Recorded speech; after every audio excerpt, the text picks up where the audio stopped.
but I was at the party office. We have some party meetings going on. We're actually into election mode. So, while in a way for journalists it's a good time to come, but not the best of time to be able to get the politicians to spend time. But lovely meeting all of you. Warm welcome to India. I see that there's a very diverse group of friends from across the LSE countries.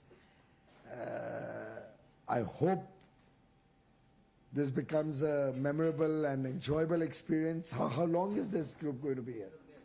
Hi, I didn't see you. Sir, the delegation is here for a week. We have 35 journalists from 19 countries. Wow. And sir, on this visit, they are visiting Agra, Delhi, and Indore to get to see a slice of India and to get exposed to various facets of India. Should take them to Banaras to get a bigger slice of India, or to the Ram Mandir. Okay, I'm all yours. How do you want to proceed? Sir, if you could give them a sense of the India story and our engagement with Latin American countries. And thereafter, sir, we could open the floor for some questions from their side. All right. Well, friends, the India story can best be explained with three buckets. One is why we feel India has changed in the last 10 years. After all, it was only in 2014 that we were a fragile 5 economy, amongst the weak 5 economies of the world. We were the 11th largest GDP in the world.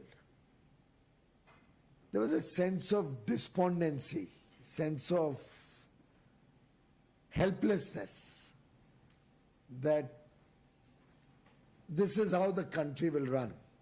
This is how the country will grow. And a lot of people had reconciled to very mediocre expectations, small expectations. People didn't even expect much out of their life. People didn't even expect much out of the government. There were corruption scandals across the country, big and small.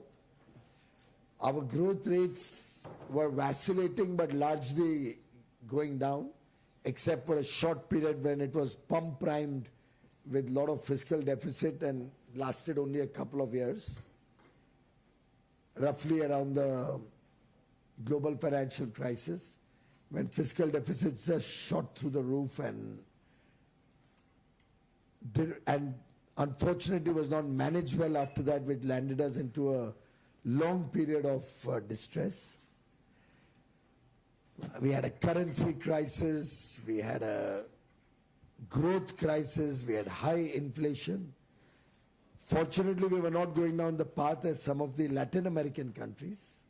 And to that extent, India being highly regulated by autonomous, independent institutions, we have an advantage that India always has kind of a regulatory oversight even on politics. So to that extent there was stability, but growth was down and people had kind of thought that we are happy to get small things in life. But heart of heart, everybody wanted things to change. And 2014, Mr. Modi got an opportunity to come to Delhi. He was earlier the Chief Minister of Gujarat. 14, he came to Delhi as the Prime Minister of the country. After 30 years, our party got an absolute majority in the House of the People, Commons or Lok Sabha as we call it here, where we have direct election for each Member of Parliament, 543 MPs. And that's where the second story begins. The first was the past, what it was before 14. Second is this 10-year journey where we faced significant crisis in terms of the pandemic. We faced at least two conflicts, Ukraine and Hamas. If we of course go back to 14, we inherited almost a broken economy, deep in distress, and a very poor reputation around the world for the India growth story or the India ability to play any significant role in the world geopolitics.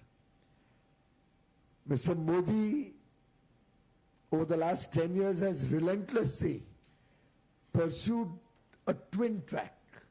One is strengthening the macroeconomic fundamentals of India, making the economy get back on track, strengthening different aspects of the economy to prepare ourselves for the future, and focus on welfare of the poor in a manner in which recognizing the basic needs of every person. I mean, what would one categorize as basic needs? Food, clothing, shelter, health, education, and then one comes down to some infrastructure issues like electricity, in the context of the 21st century, digital connectivity, good connectivity through roads, railways, airports doesn't affect the common man, but it indirectly impacts them because airports bring economic activity brings jobs. So ports and airports, one may ask, how does it help a poor man? But it creates the economic activity which helps the poor man. So a very holistic vision the Prime Minister focused on to ensure that the last man at the bottom of the pyramid has his basic needs taken care of. And that effort of 10 years on the twin track of economy and welfare, for example, if one was to ask me, how do you define your government? We say it's welfare of the poor and good governance, because good governance encompasses many things. It brings with it integrity and honesty in government processes. It brings with it strengthening the economy. It brings with it making it easier to do business in India. Brings with it ease of living of the common man. Can the life of a common man be made simpler and easier to navigate? So we say welfare of the poor, good governance are the twin tracks on which this government for 10 years has changed the destiny of 1.4 billion people. Over the last 10 years, our economy has transformed from the 11th largest to the 5th largest, well on track to become the 3rd largest GDP in the next, personally I think at best 3 years, by 2027. And many international studies of IMF and others also suggest that by 27 India will be the world's 3rd largest economy. Our macroeconomic fundamentals have been strengthened. Our foreign currency reserves are the 4th largest in the world and twice what they were when we came into government. Our currency is amongst the best performing in developing countries. Inflation today is half of what it was 12 years ago. And the average inflation of 10 years in India is about 5 to 5.5%, which is it's the best performing decade in our 75 years of independence. Because of that, interest rates were brought, or rather came down dramatically. Central bank was strengthened or had the ability to bring down interest rates.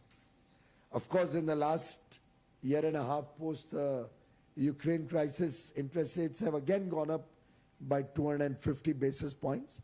But now that inflation is pretty much in control, I suspect we'll soon see the reversal of the rate hikes starting in India. whether it happens in the next or the second monetary policy from now, I think it's only a matter of time. Central banker has also predicted that next year's inflation will be at about 4%, which is our medium inflation. We have a target that the central banker has 4% plus minus 2%. And next year we expect to reach that 4%. Even in the worst case, when the world, particularly the developed world, US, Europe, Japan, all were facing inflation which was amongst their highest in 40 years, 30 years. India was seeing inflation which was even less than what we had inherited in 2014. So even in the worst period of this crisis, our inflation did go up, but still less than what we got in 2014 when this government came in. So the economy today is reflective of tremendous strength, agility, and self-confidence to be able to take our country now the third track, which is the post-2024 period, which we call in India as the Amrit Kal, the golden period. A-M-R-I-T, Amrit. Amrit is actually nectar, translated into English. And we expect this next 25 years, or let's say the 25 years from 2022 to 2047, this 25-year period is going to be the defining journey of India as we transition from a developing economy to a developed and prosperous economy. We are today a $3.7 trillion economy. Our ambition is that by 2047, this country should be reporting a US dollar 30 to 35 trillion dollar GDP, thereby ensuring that 1.4 billion people, or by that time maybe we'll land up with 1.5 billion by that time. Our population growth is also gradually slowing down, so we see that in the numbers of population growth, and we expect it to stabilize. Some studies say at 1.6 billion, some say at 1.5, or anywhere in between that. And for that population, we have prepared the nation in terms of food security, in terms of energy security, in terms of ensuring a high quality or a better quality of life and prosperity for all the people. And we have started this journey in 2022 with an economy which is stable, predictable, government which is strong, decisive. We are fairly confident. In fact, more than us, the people of India are confident, and more than them, the world community seems to be confident that Mr. Modi is coming back with a bigger majority than what he already has. Not for any other reason. Otherwise, normally after 10 years, you see anti-incumbency. But he's a trusted leader. The operating word which describes Mr. Modi is trust. He has earned the goodwill and trust of the people of India. And he's earned it because he's a completely selfless, devoted leader. He's left his family. So even as Chief Minister of Gujarat, I mean, just a small aside, his own brother was working as staff in the government of Gujarat. No, his younger brother. But he never once, in the 12 years Mr. Modi was Chief Minister, or 13 years, never once went to the Chief Minister's office or his residence. If at all they met in the family, religious functions and all, it was at their mother's place. And he continued to work in that till he retired. And he lives in a small, very, very small, humble home. His own mother lived in a 1-room or 2-room home till her passing away. He's totally and completely devoted his whole life for the nation, with no other family, no family ties, no nothing. Entirely devoted, looking at all of us in the country as his family. And that gives him strength, because that means he's free from any personal let's say, desires or personal family to look after or people to look after. And that gives him that strength to be able to work for the people of India. And that gives the people of India the confidence that here is a man who's going to take us out of the colonial mindset which we inherited in 1947, out of nearly 500 years of subjugation by the British, before that by the Mughals for many years, and has brought back the self-confidence of 1.4 billion people for a bright future for the country. So these are the three, let's say, periods of time which will define the India story: the pre-14, 14 to 24 black coffee, and the post-24 journey that we have embarked upon. Journey towards a developed nation by 2047. That's the India story.